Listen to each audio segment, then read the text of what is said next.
tu tare tu re. Mangalam Shri Mahapani Swaha. Om tare tu re. Mangalam Shri Mahapani Swaha. Om tare tu re. Mangalam Shri Mahapani Swaha. Om tare tu re.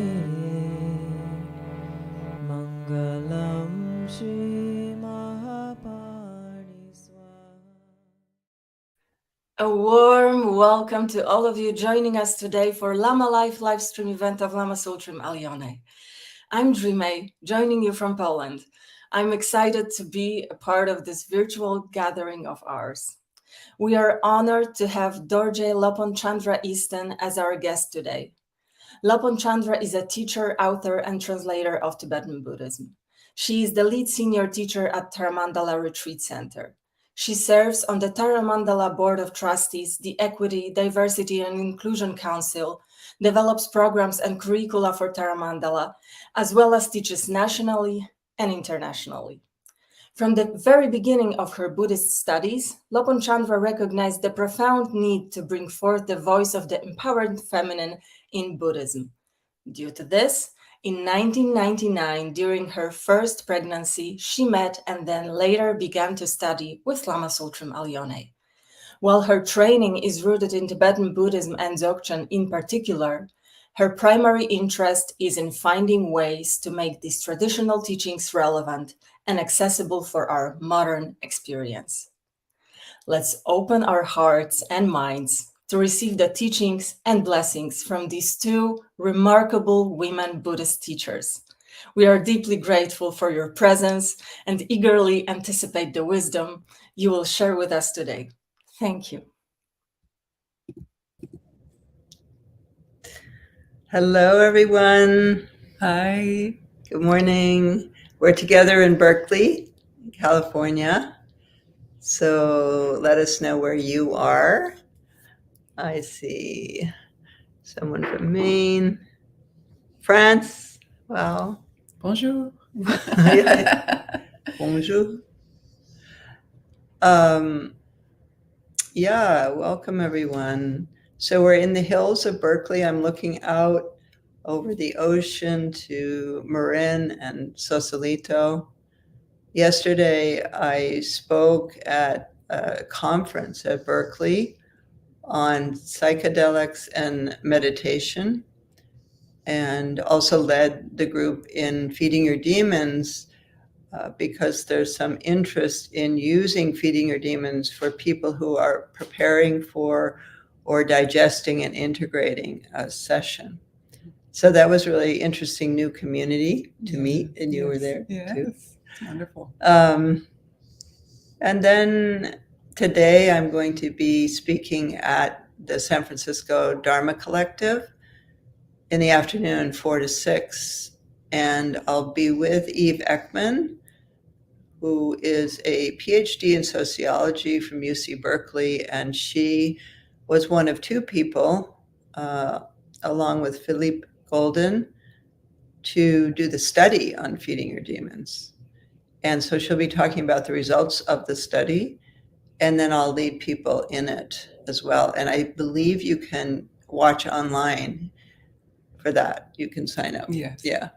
So if you're interested, that would be great. And then toward the end of the month, I'll be speaking at a conference called Wisdom 2.0, also in San Francisco, about kind of where tech meets mindfulness and awareness. It was started with the idea of bringing all these people who are actually becoming very powerful because of tech into awareness so that they can use it well. Very important. So let's take a moment and generate bodhicitta And thanks everybody for saying hi. It's somebody from Nova Scotia, and Bodhi Senwan, where are you? Okay, let's generate bodhicitta, the intention to be together for the benefit of all beings. A heartfelt intention.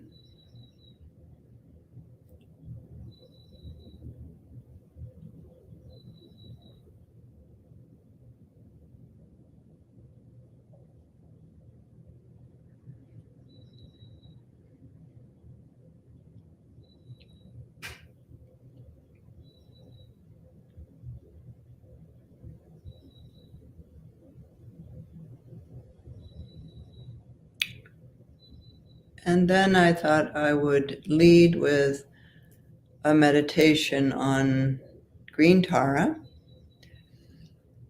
Lopön Chandra is about to come out on December 12th.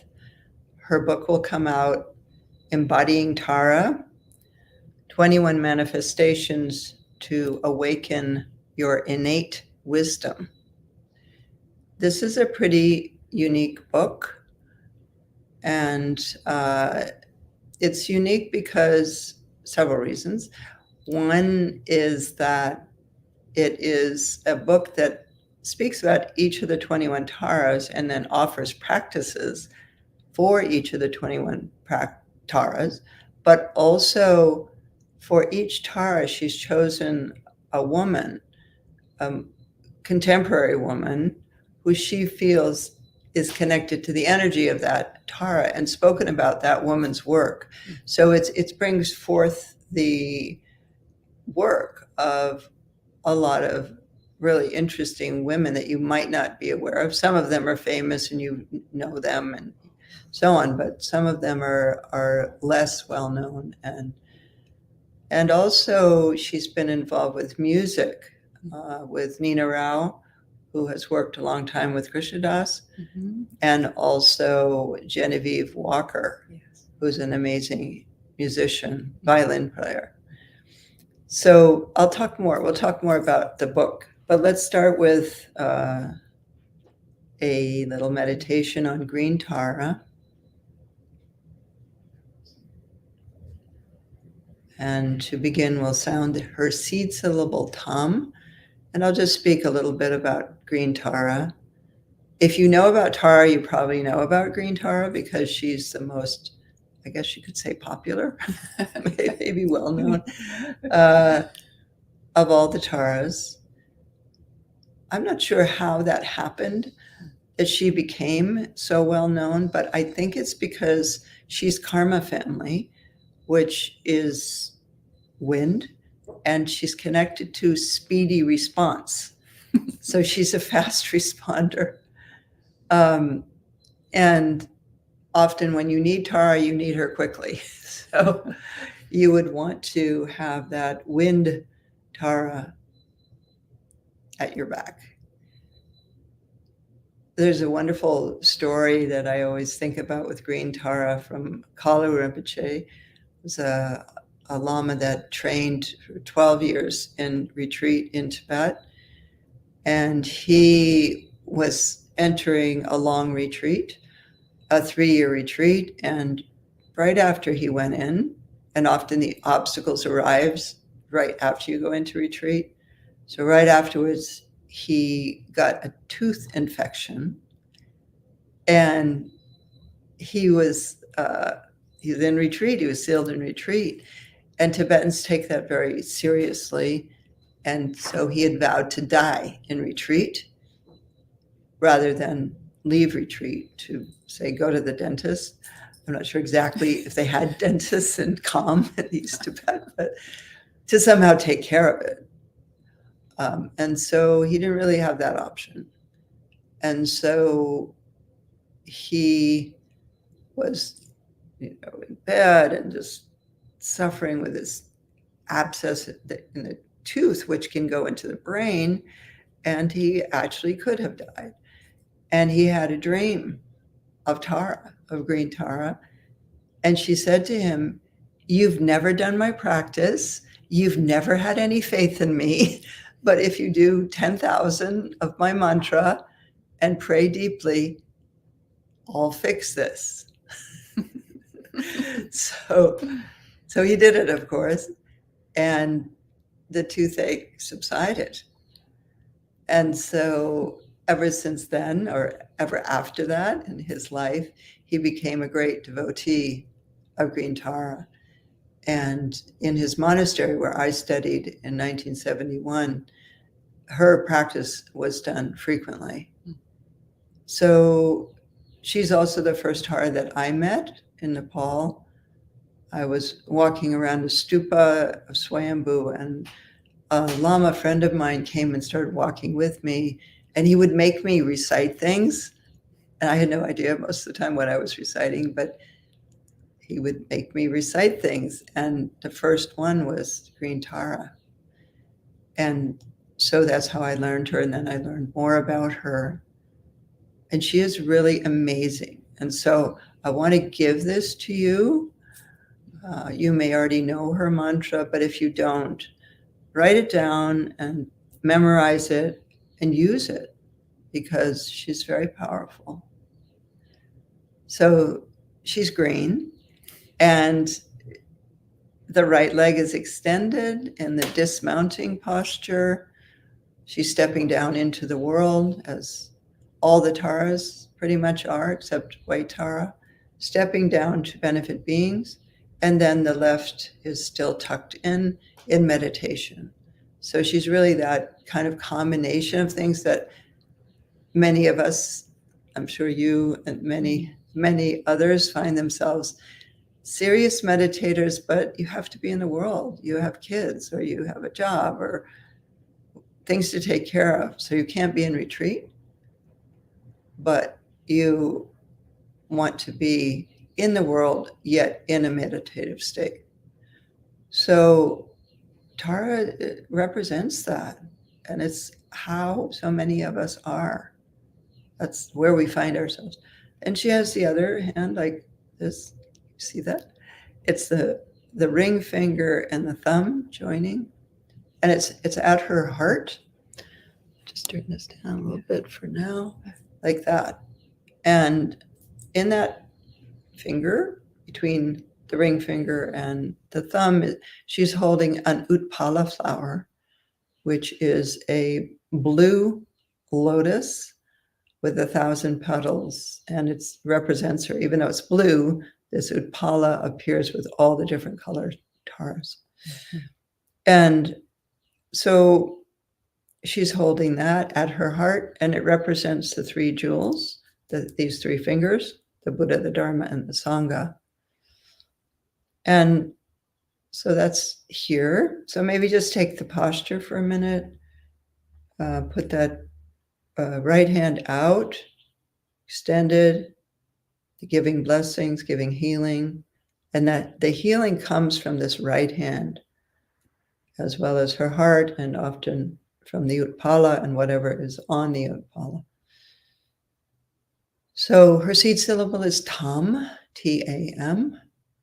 So we'll sound Tam and become her. And so your ordinary body will turn green, and you'll lose all the organs and blood and so on in your body, and then you will become her. So, and then we'll sing her mantra, and I'll tell you it now. It's Om Tare, Tu Tare, Ture, Swaha. Om Tare, Tu Tare, Ture, Swaha. Om Tare, Tu Tare, Ture, Swaha. That's the mantra of Green Tara. So let's sound the Tam, become her, and then let's send out love and compassion to all beings everywhere. That's her main function, compassion and healing, and also rescuing. Are you okay? Do you want to? Yeah, I'm actually feeling okay. Lopön Chandra just had back surgery. So she may have to go lie down at certain times. But for now, she's okay. So let's sound the tum, and we'll become her.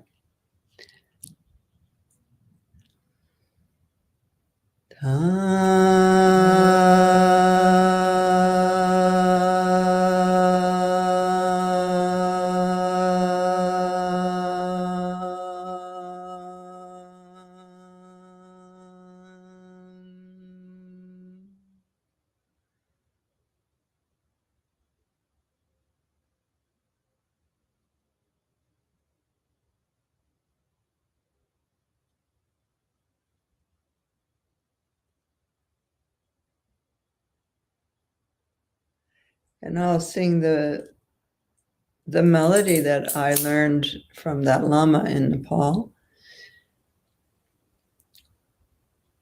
So as we do this, imagine from your heart, green rays of light go out to benefit beings and to offer them love and compassion.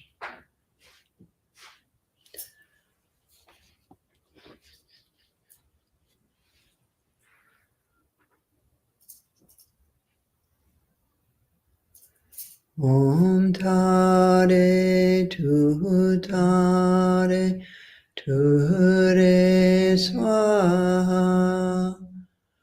Om Tare Tu Tare Tu Re Swaha. Om Tare Tu Tare Tu Re Swaha. Om Tare Tu Tare Tu Re Swaha.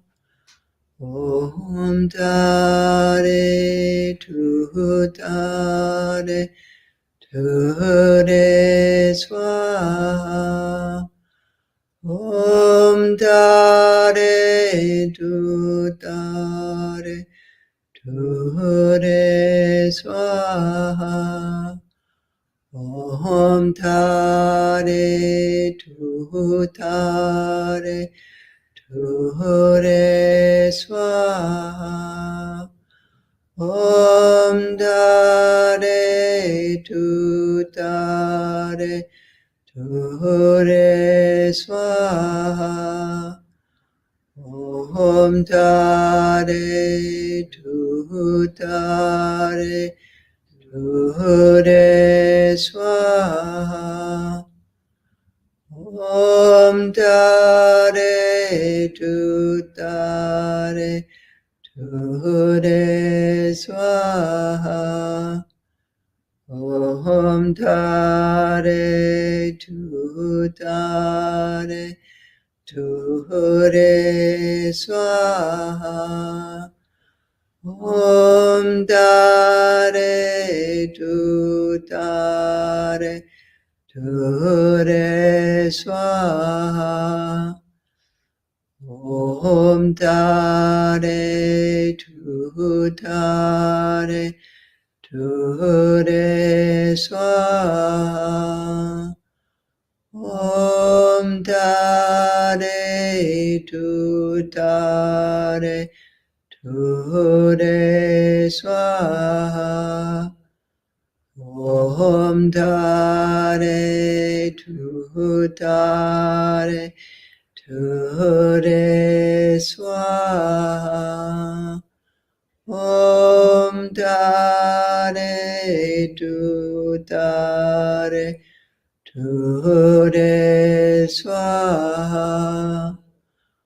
Om Tare Tu Tare Tu Re Swaha. Om Tare Tu Tare Tu Re Swaha.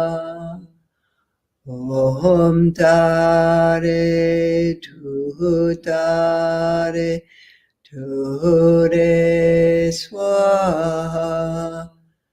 Om Tare Tu Tare Tu Re Swaha. Om Tare Tu Tare Tu Re Swaha. Om Tare Tu Tare Tu Re Swaha.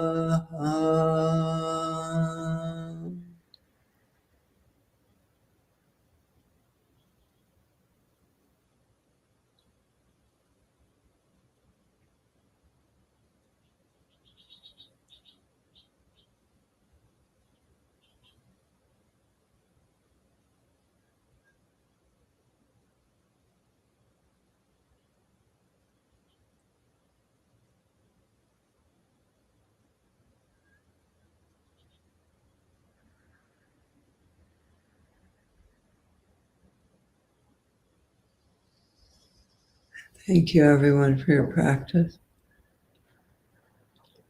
Let me know how that was for you. Could you feel Tara? It's so important to have female representations of the sacred and female Buddhas, Bodhisattvas, and so on. Because otherwise we get the feeling that the only one that can become enlightened are males, men. And I know for me, when I met Tibetan Buddhism as a young woman, 19 years old, I was so happy that there were these representations. And then later, when my daughter died, I really needed the stories of women, and that's how my first book was born, was the need for those stories. And so, of course, we need representations from all directions because we all have Buddha nature and we all have that capacity. But to have these divine images that we can identify with in terms of how we identify our gender, that can be very powerful. And of course, there is a Kuan Yin, Kuan Yin is the Chinese version of Tara, who is both genders at once. She's actually one half male and one half female. There's statues of her like that, which is kind of amazing that Buddhism has that representation too. So, yeah. Healing wishes to you. Thank you. Yeah. Somebody wished that I would teach Green Tara. My son is healing. Oh, wonderful. Forest green, yeah. She is the Tara of the forest, and the Semdong forest. And the Pure Land of Tara is described as a jungle with the branches weaving in and out of her mansion that she's in, and the monkeys hanging off the branches and tropical fruits and so on. So she's really connected to trees. She's like the Tara of the trees and nature. And that's also so important, to connect nature and the divine, because patriarchal cultures have split the sacred from nature. And it's seen as sort of up and out, and that nature and women are here to be used and abused as they like. And so that type of spirituality has led us to the situation that we're in on the earth. There's so much evidence of the theological and religious roots of the climate crisis. And of course, climate's one thing, but it's also extinction of so many species and all kinds of other imbalances that we have because of this attitude that spirit and the divine are somewhere else. They're not here in this body and on this earth. So, yeah, I felt like it would be important to address this situation that has arisen around the Dalai Lama this week. I think probably everyone is aware of that. I'm not sure when it broke, so to speak, on major news outlets, but sometime earlier this week, right? Yeah, I think so. Yeah.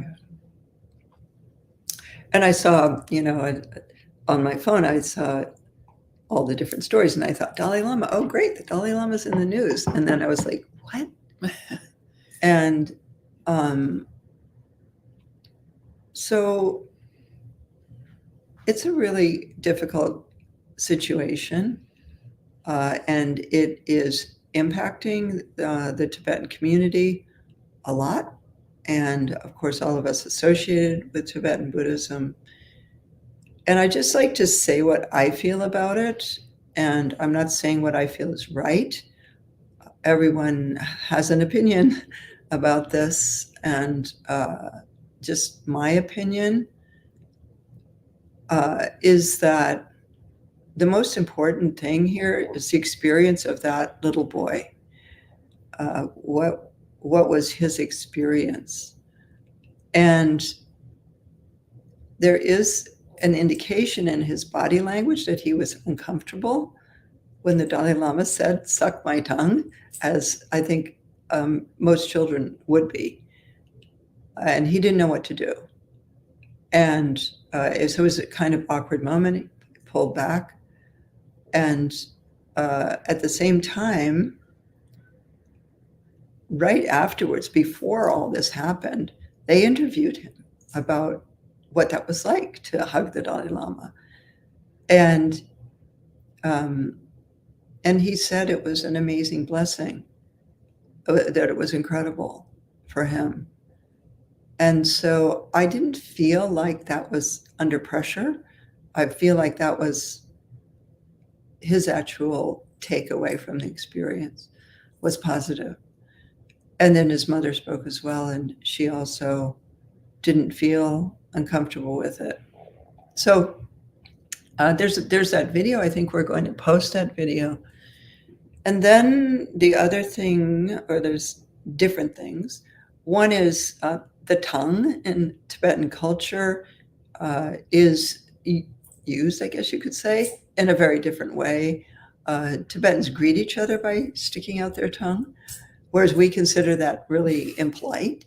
They actually, it's like a sign of humiliation, or not humiliation. Humility. Humility.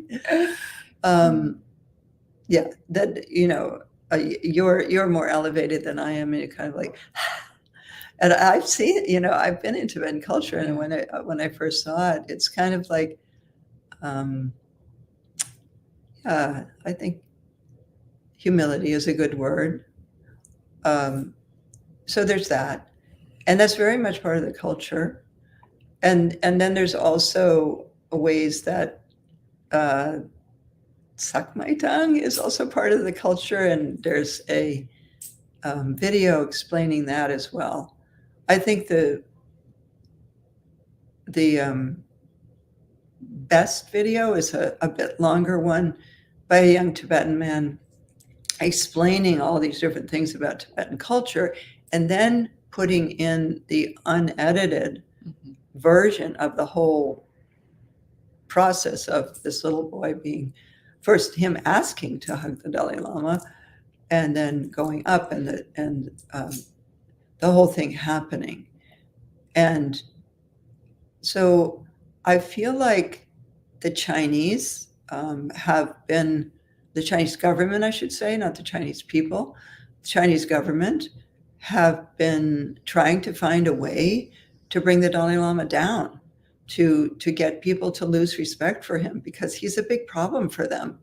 The Tibetans, because of their faith in the Dalai Lama, largely refuse to sort of submit to being annihilated as a culture and just becoming part of the masses of China, even though they have, there was a major genocide there in the 50s, still going on. We hear more about the Uyghurs, but what's happening to the Tibetans is the same. It's extremely difficult situation for them. And the Dalai Lama gives them strength. When I was in Tibet, people would say to me, "You've met the Dalai Lama?" I would give my life to meet the Dalai Lama. And as soon as they come out of Tibet, when they escape, that's what they want to go do, is to see His Holiness. And His Holiness has dedicated his entire life to peace and harmony. He's a world figure. This is not play well for the Chinese government. And so they found this, and it's likely that they're behind spreading this and getting it into all the major news outlets. I mean, it was on BBC. And an edited version that's very selective in terms of what it shows. And I have to say that when I first saw it, I was like, oh, God, what? There's also, the Dalai Lama is 87 now. He doesn't hear very well. And so there's a possibility that there is some sort of inhibition happening that happens with senility sometimes, that maybe something like that just happened where he had an impulse and he said something where normally he wouldn't. I don't know that. The Dalai Lama is extremely sharp and an awake being, so I'm not saying that happened, but I'm just saying there is a possibility of that. I think the main way that I'm holding it now is that I don't know what went on and has gone on since for that little boy. I don't know, and his family. But I do know that it's a very convenient thing for the Chinese government to spread, to discredit him. And that it's very important that there's some questions asked about how this was edited, how it was put forth, and so on. And he's been so amazing his whole life that it's like they haven't been able to find anything. And so now they have this thing, and it's definitely going to be pumped as a lot, because it's working to some extent. And so I think my suggestion is just to hold it with that mind of, we don't really know. We know what that child said immediately afterwards. Sometimes those things develop over time and discomfort arises later or whatever. We don't know. But that we know that there's a manipulation going on of the actual video, and to not cancel the Dalai Lama in our cancel culture after 87 years of benefiting beings and being a world leader in peace and spreading wisdom and love and joy. And the other important thing is the Dalai Lama likes to joke. Yeah. He plays a lot. Like if you've seen videos of him with Tutu from South Africa, he's actually, putting his fingers behind his head in photographs and so on. So I think it's important. I wanted to address this because I think everybody's thinking about it and talking about it. And, you know, to just hold it, but don't cancel His Holiness because of what really appears to be a fun joke thing that he thought was funny. And yeah, so that's mine. What do you think? Yeah, the other thing that we had talked about that I think is important to keep in mind in this context is that this event happened back in late February, and it didn't come out until earlier this week. We don't remember exactly when it came out, but recently. And in that interim between February and now, His Holiness the Dalai Lama recognized a young Mongolian child as an incarnation. His name is Dampa Rinpoche, right? And you met the prior Kalka Dampa Rinpoche.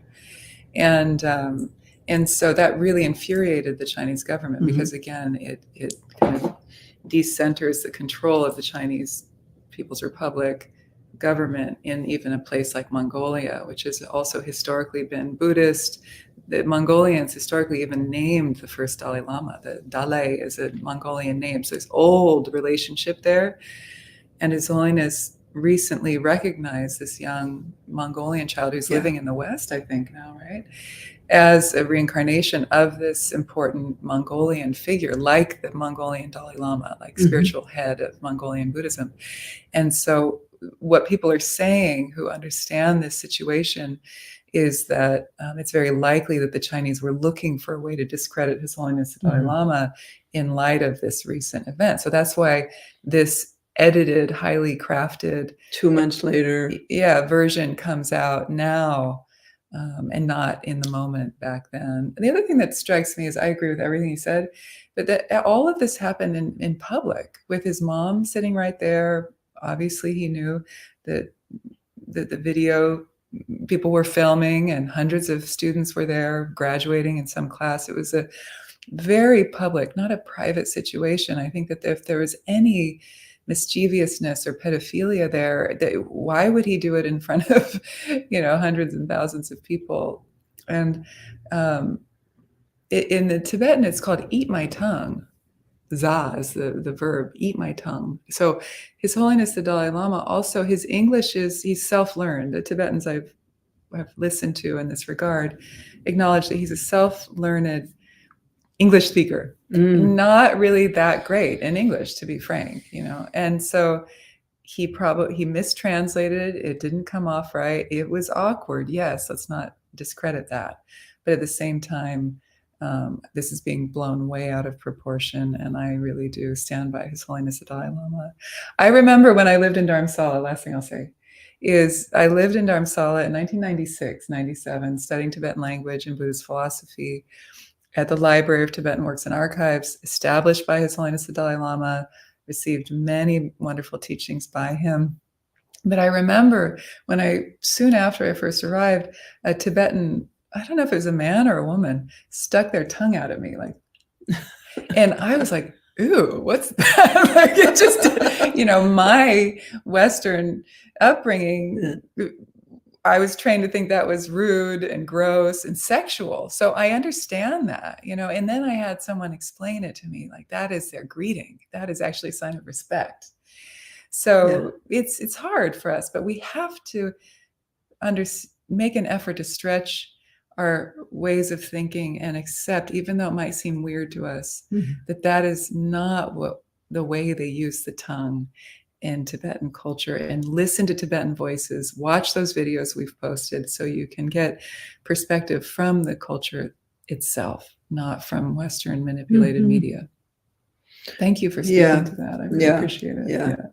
Yeah, and when he did recognize Kalka Dampa Rinpoche, who I did meet in his previous life, it was in the news that the Chinese were really upset. It's not just post, what people trying to make excuses for this situation arising, but at the time when he did the recognition, it was in the news that the Chinese were really angry because they want to control the narrative on these reincarnations because they know the power that they have over people who have faith in these various important reincarnations.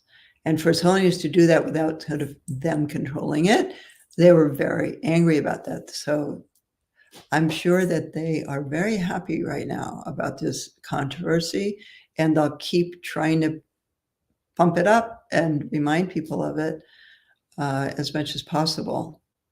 So let's send some compassion also to them, to the Chinese. And the Chinese people are not necessarily by any means the government. And so let's also send compassion to the government, because they are deluded in so many ways. And I feel very dangerous. I feel that the Chinese government is very dangerous in the world. So I feel that because of having direct experiences in Chinese occupied Tibet and so on.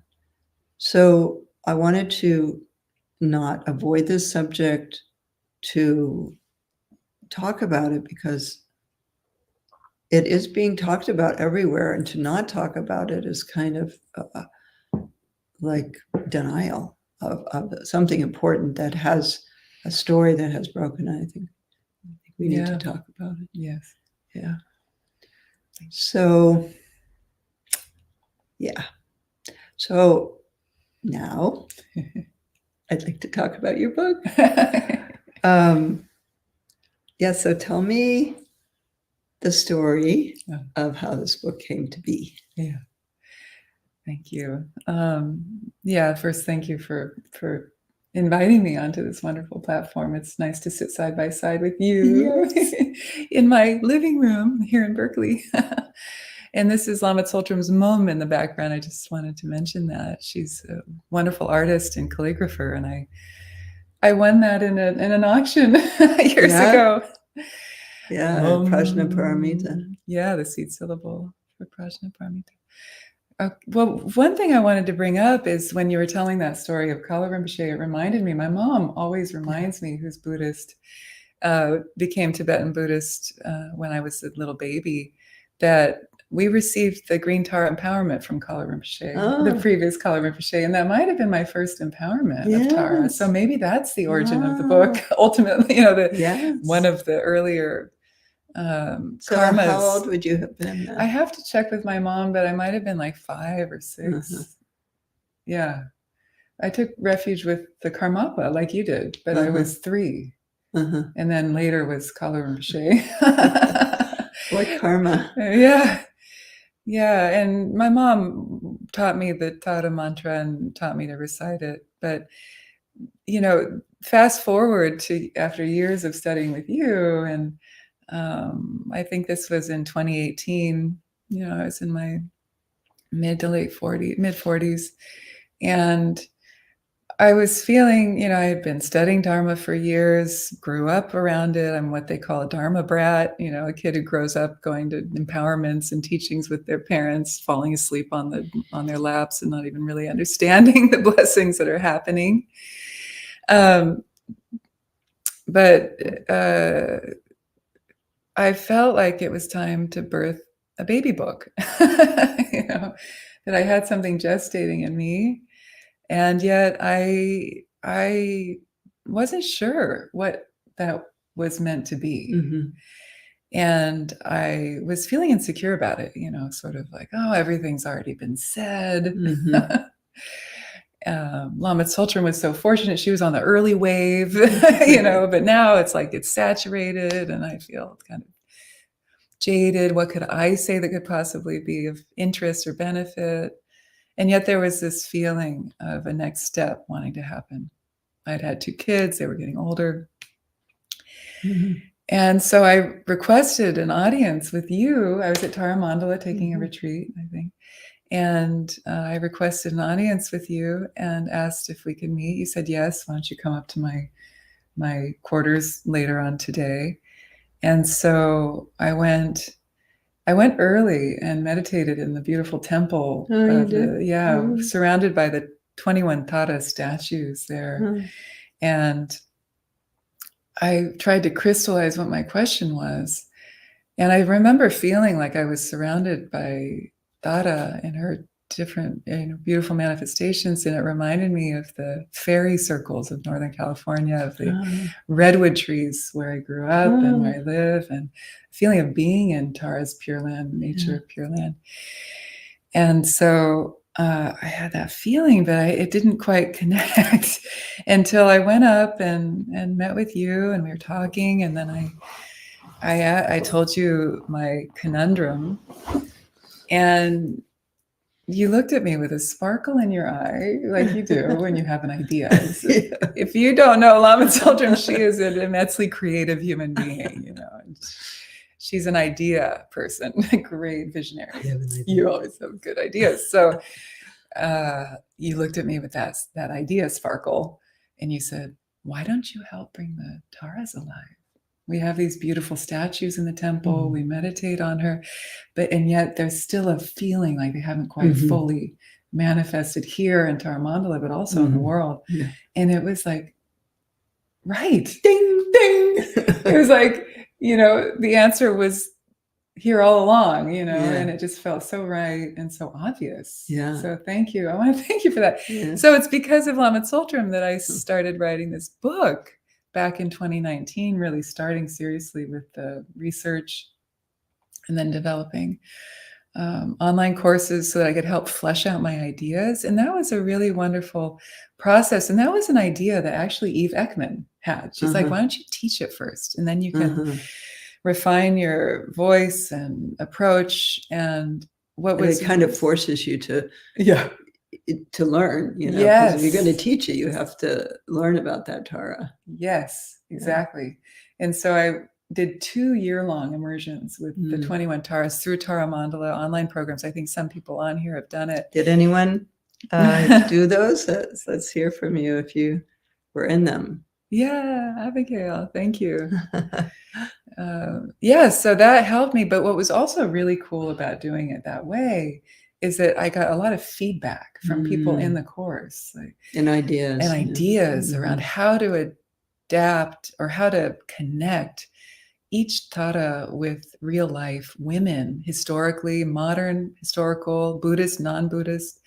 And then as we got into the late teens of the Taras, I started to think like, oh, they're not just associated with individuals. Like each Tara is also embodied in the world through broader movements.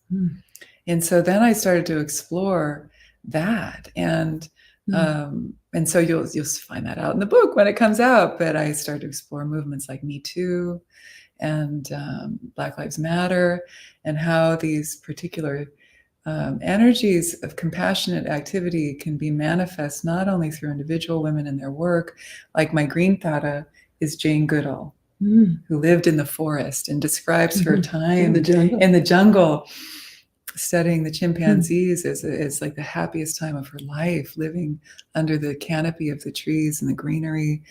And then I talk about her activism and historical and the import of her life, but also currently, and how I encourage people to connect with her work, sign petitions, make donations, spread the word, read her books, right? So that helps to bring each Tara alive. And I think that's was something that was very exciting to me. And getting the feedback of the participants helped me refine those and make even deeper connections. So I want to thank everybody who was on that, or on those courses. Yeah, and maybe talk about the music, because that's so much part of you and has become part of this movement. And I really see another thing to me that's important about this book is that you're offering all these kind of options of manifestations of the sacred feminine, 21, and everything is there.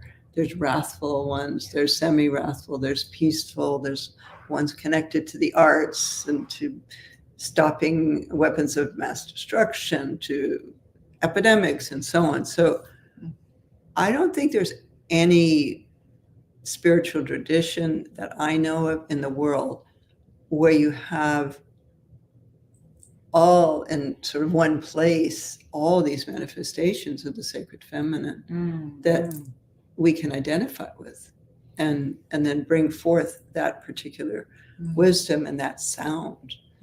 So that's amazing. It's amazing. And I'm so glad that you're bringing these alive. Of course, the statues at Tara Mandala are amazing. The lamas who have been to Tara Mandala, several have said, you know, these are the most beautiful Tara statues in the world. And they said they're more beautiful than anything in Tibet, anything in Bhutan. They're really exquisite. And so I want to just say that these Taras were made by Vijaya Shakya and his family in Nepal. And that family has for generations been making statues in Patan. Their last name is Shakya, which is the name of the Buddha. So they're actually in the family of the Buddha. And so the quality of the statues there are really amazing. But beyond that, what's going to happen with this book is that they're going to go out into the world. Yeah. You know, a lot of people are never going to get to Tara Mandala. And I hope you do come to Tara Mandala. But if they don't, then the book is going to make them accessible. Yes. So tell us about the music. Yeah. Okay, good. The music is, I love music. I grew up playing piano, and I've always loved singing, and kirtan over the years. Found the joy of devotion through sound, through opening my heart, through the voice. I studied Hindustani, bhajan, kirtan, and classical singing, and learned how to play the harmonium, which was easy because I learned classical music. With harmonium, you just squeeze with one hand and play with the other. It's super easy. Portable and one-handed. And so it's that instrument is really optimized for singing with. It makes you want to sing. So I've done that over the years, and done some Buddhist mantra with that, but not that much, more from the Hindu tradition. And my friends, Nina Rao, who Lama mentioned at the beginning, a wonderful chanteuse in her own, kirtan way, who's worked with Krishnadas and is in his band. And then Genevieve Walker, who's also in his Krishnadas's band. They're devoted to Tara. And they were at Tara Mandala many years ago for a performance with Krishnadas for a fundraiser we had organized. You were there, of course. Yeah. And during one of the breaks, I was talking to Nina and Genevieve. We're standing in the temple looking at the Tara statues, and I said, I have this vision, this wish of recording melodies to these mantras so people can learn them more easily, and they can come alive through that devotional stream. And they're like, let's do it. You know, that, and Genevieve's like, I've also had that vision. And so we talked about it, and we teamed up, and we've created this nonprofit called the 21 Taras Collective. And through that, we'll be raising funds to help us make recordings of the melodies that we've already written. And we're going into the studio with a wonderful producer named Tina Malia. Check her out on Spotify. She's amazing if you don't know her already. And to find a producer, a woman producer, is not easy. And she's a woman of color producing. So for me, I was ecstatic. She's here in Nevada City, just a few hours away from Berkeley. We're going to go in May and record the first half of our melodies. And then we'll put them out and use those, hopefully, spreads the love, but also hope to fundraise to fund the whole project, right? And so we'll do all 21 recordings. Hopefully by the end of the year, we have all the melodies. We're just refining them.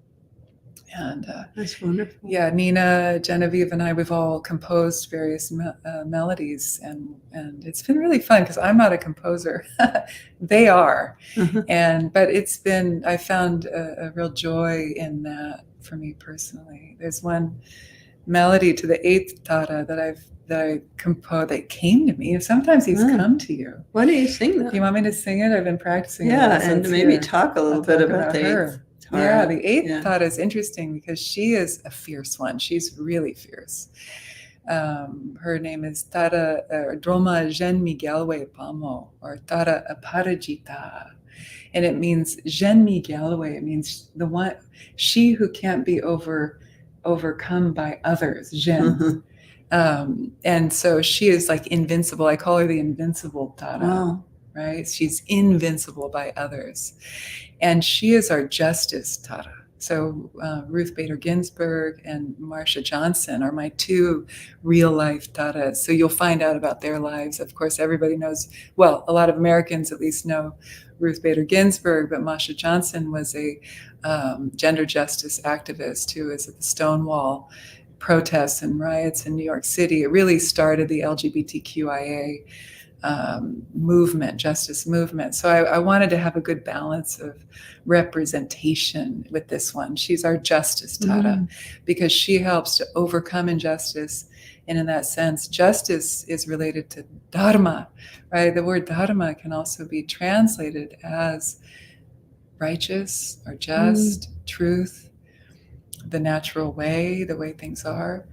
And so I really love this eighth one. She's I've forgotten her color. I think she's like blue-black. She's a dark blue one and very fierce.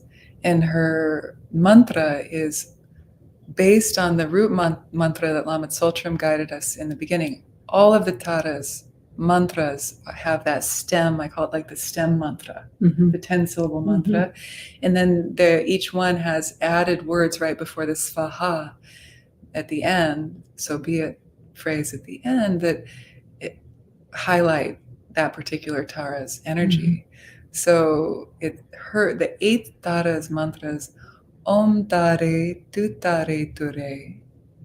And then in front of the Svaha, you have Daha Pacha, Hom Pat Svaha. Daha Pacha, we can translate together as incinerate or burn. And then Hong Pat are seed syllables. Thank you for, you're right. Patsa is the way that Tibetans write it. Tracing back to the original Sanskrit, it's actually pacha.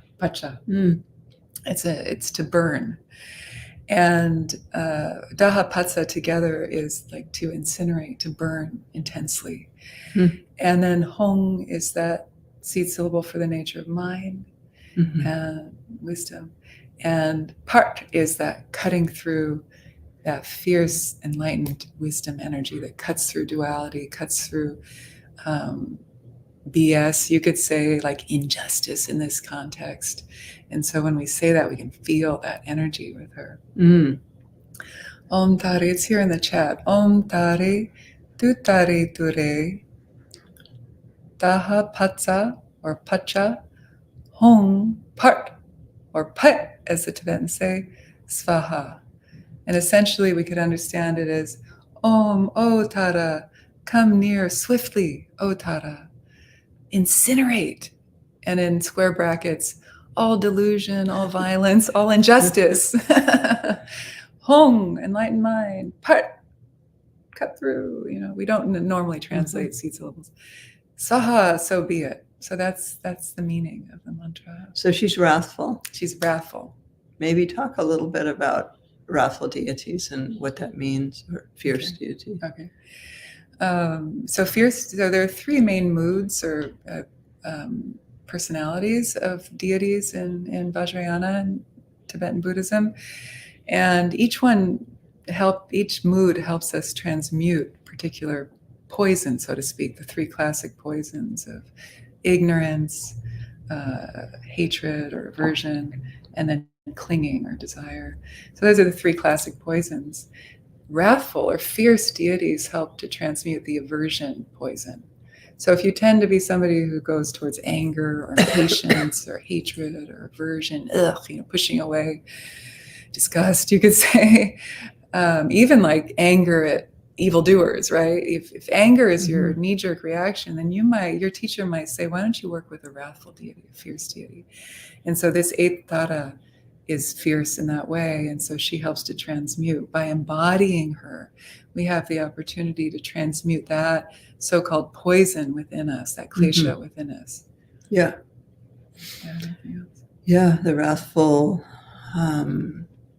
energy is also something that's been kind of forbidden for women. You know, if you express that kind of fierceness, then you're a bitch. Whereas if a man expresses it, he's strong. Boss bitch. So I think for women to own fierceness in a positive way, you know, I don't mean just getting angry and being mean, but it's that that fierceness against injustice that has led to so much change in the world. And often that change, particularly in the environmental movement, has been led by women. And so owning that fierceness, both men and women, as energy that we can use with compassion. So it's not anger and it's not hatred, it's fierceness. And so let's, as we sing this, we become her, and then we're emanating out. And I'd love to hear the melody. It's the first one I wrote. Oh. I feel very vulnerable. Yeah. But you can be fierce. But I can be fierce. Okay. All right. So yeah, good. I love that you brought that up. It's so true. We need those channels for like own that. We own that. Yeah. Okay. So let's maybe just close your eyes for a moment, and you learned the posture of Tara. So all the Taras have that posture, whether they're fierce, semi-fierce, or peaceful. So if you want, you can take that again. Or imagine that you have those mudra with the left hand in the mudra of the 3 jewels holding that Utpala flower. And then the right hand palm up on the knee of the right knee. Supreme Generosity Mudra. And imagine yourself as blue-black in color. Like Kali, right? It's very similar. The fierce Taras are very linked to the Hindu tantric goddesses as well, especially Durga and Kali. It is this embodiment of the transmutation of that kind of out of balance expression of anger into the channeled brilliance and sharpness and clarity, that mirror-like wisdom of anger into wisdom. And as we chant the mantra, you can open your heart and feel that the sound and your power emanates out in all directions, and really let your mind roam, in a sense, to places, people, communities in need of justice. And I think we could bring in all the victims of sexual abuse, and bringing to justice the perpetrators, and just tie that in a little bit with what we talked about earlier. Yes, thank you. And like Lama said, remember that as you become the deity, your body of light now, the Sambhogakaya, the enjoyment body of light, luminosity, subtle, no longer a body of flesh and bone with organs and back pain and other things, whatever you have. So will we sound Tam first? Sure, yeah, please. So let's sound Tam first, T-A-M, nice and long. So take a deep breath.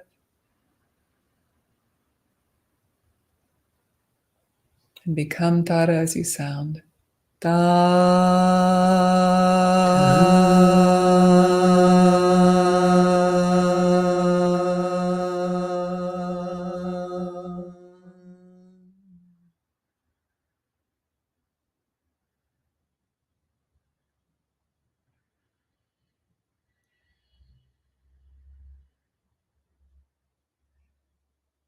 Really feeling yourself as Tara Aparajita. Take your seat. What would it feel like to be an enlightened being for a day, for a moment? And don't hold back here, because that divine identity helps to potentize the mantra recitation. You really take your seat as we recite the mantra. And what is on her Utpala? On her Utpala is a Vajra. It's the Vajra. Yeah. Burning Vajra. The burning Vajra. This is adamantine scepter representing indestructibility, enlightened masculine, skillful means, compassion, that power. So as we recite the mantra, you can imagine tiny sparks of Vajras emanating out and dispelling delusion, confusion, ignorance, injustice, abuse, patriarchy, whatever. Really let your mind roam and feel free to make this your own.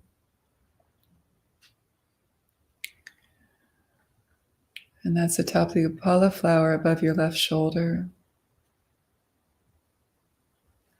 And if you like, you can listen to the melody for a few moments, and then when you're ready, join in. I'll sing it slowly. There are two parts. We'll sing the first part for a while, and then we'll sing the second part for a while.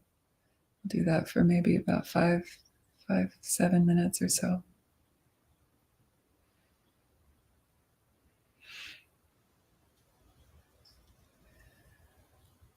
Om Tare Tu Tare Tu Re Taha Pacha Hong Pat Svaha Om Tare Tu Tare Tu Re Taha Pacha Hong Pat Svaha Om Tare Tu Tare Tu Re Daha Pacha Hong Pat Svaha Om Tare Tu Tare Tu Re Daha Pacha Hong Pat Svaha Om Tare Tu Tare Tu Re Daha Pacha Hong Pat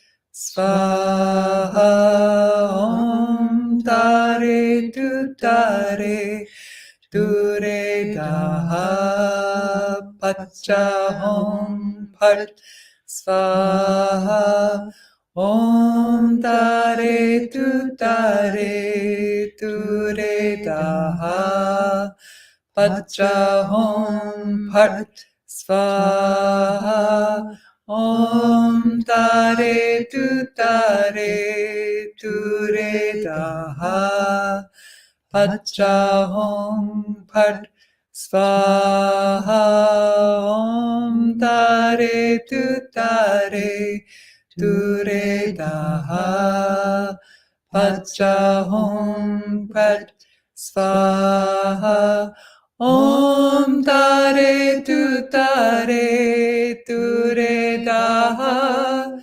Pacha Hong Pat Svaha Om Tare Tu Tare Tu Re Daha Pacha Hong Pat Svaha Om Tare Tu Tare Tu Re Daha Pacha Hong Pat Svaha Om Tare Tu Tare Tu Re Daha Pacha Hong Pat Svaha Om Tare Tu Tare Tu Re Daha Pacha Hong Pat Svaha Om Tare Tu Tare Tu Re Daha Pacha Hong Pat Svaha Om Tare Ture Daha Pacha Om Pat Swaha. Om Tare Ture Daha Pacha Om Pat Swaha. Om Tare Ture Daha Pacha Om Pat Swaha. Om Tare Ture Daha Pacha Om Pat Swaha. Om Tare Ture Daha Pacha Om Pat Swaha. Om Tare Ture Daha Pacha Om Pat Swaha. Om Tare Ture Daha Pacha Om Pat Swaha. Om Tare Ture Daha Pacha Om Pat Swaha. Om Tare Ture Daha Pacha Om Pat Swaha. Om Tare Ture Daha Pacha Om Pat Swaha.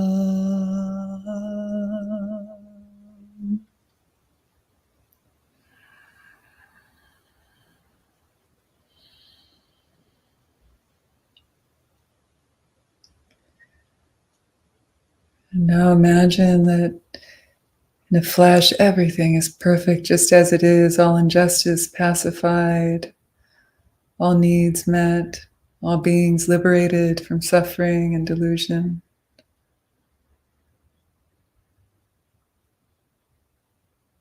And then now imagine that the world and its inhabitants dissolve into radiant light. And that light then dissolves into you as Tara Aparajita.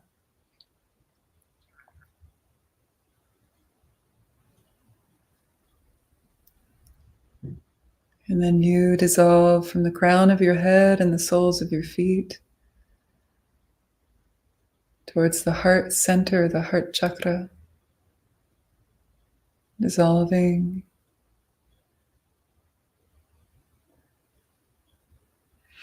Consolidating the energy in the heart center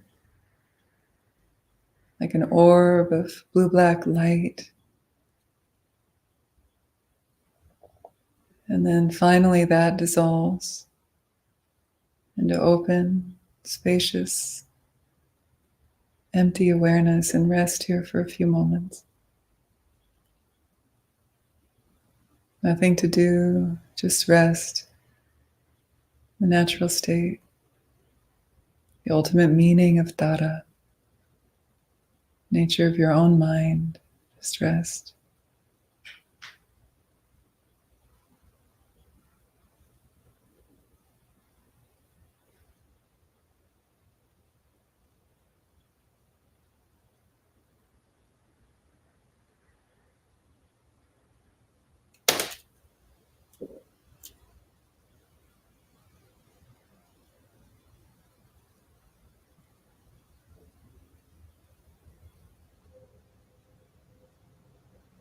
And then slowly begin to come back and into your body. And if you like, you can imagine that you return back as Tara Parajita.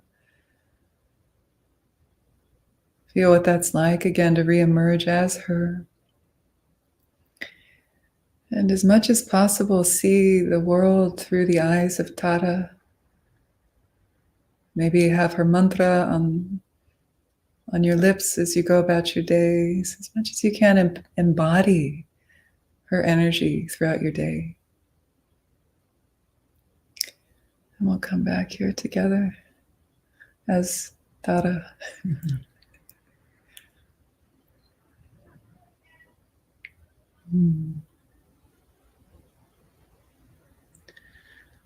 Oh,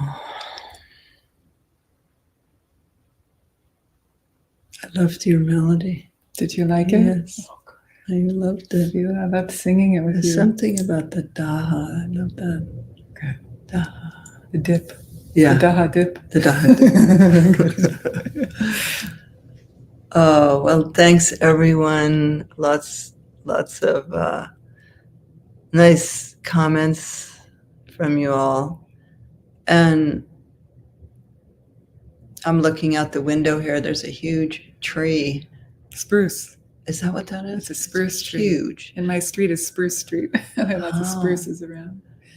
And thinking about all the big trees that are being cut down around the world, and that we need that fierce Tara to stop that as well.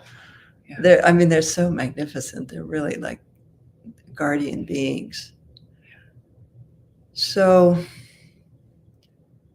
let's take a moment and dedicate the merit of our whole time together this morning for us, maybe afternoon or evening for you.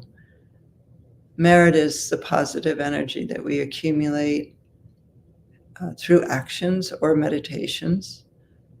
And it's in us, it's generated in us. And so dedicating it is offering out that positive energy and dedicating it to all beings. It's like the giveaway at the end. So let's give that away. Spread it. And of course, when we give it away, it increases.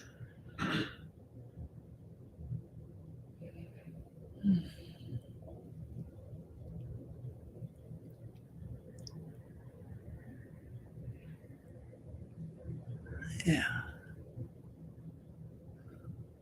Thank you all. And December 12th, Embodying Tara, 21 Manifestations to Awaken Your Innate Wisdom, will be coming out with Shambhala Publications. Is it Shambhala? Yeah. And that's very exciting. And I hope you're going to be teaching more 21 Tara courses. Yes. So on. Yeah, I saw a question come in about that. I'm talking to Tara Mandala about offering another year-long immersion starting in early-ish 2024. And then I hope to do stuff in person too at Tara Mandala again. Oh yeah, with the Tara. Oh my God, yeah. Yeah. We did a Drupshu, which is an intense practice with the 21 Taras right before I left and before the shutdown.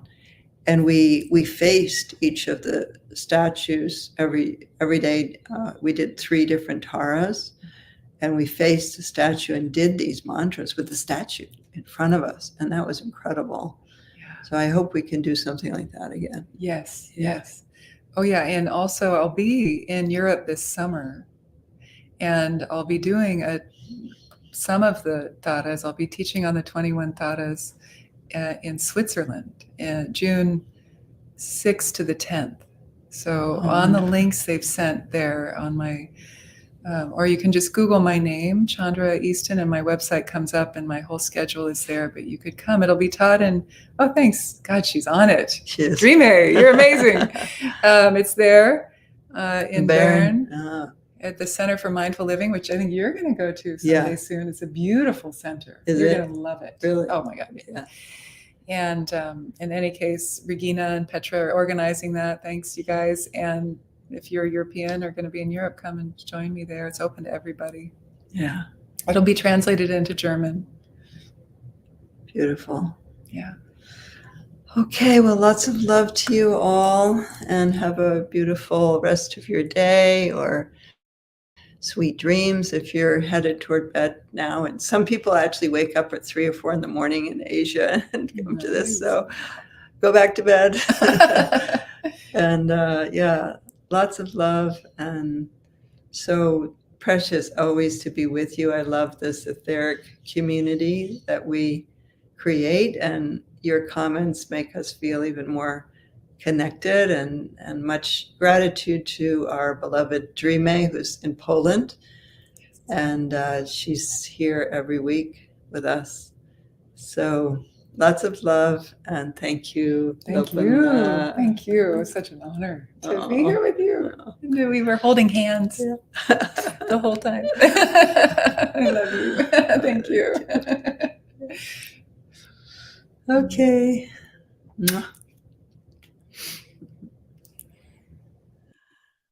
Thank you. Thank you so much, Lama Tsultrim Lopön Chandra. Thank you for gracing us with your wisdom and presence today. Your teachings are always a profound source of inspiration and transformation for us. And I think we're all truly grateful for today. May you continue to guide us on our path. Thank you. And dear community, a big thank you to you too for joining us for this Lama Life event. We do hope that you found it enriching and uplifting and truly enjoyed being together this way. Before you go, I want to invite you to continue your practice and connection with the Tara Mandala community through the Tara Mandala network. We believe that it's an amazing space for us to connect, support each other, and deepen our practice. This online platform offers a wide range of free practice sessions that are accessible to you regardless of your location. So you can find the link in the chat. And for those of you who have already joined Tara Mandala Network, please remember that each day in the Events tab, you can check what practice sessions are being held that day and just join it if a particular practice offering corresponds to your needs. It's really amazing.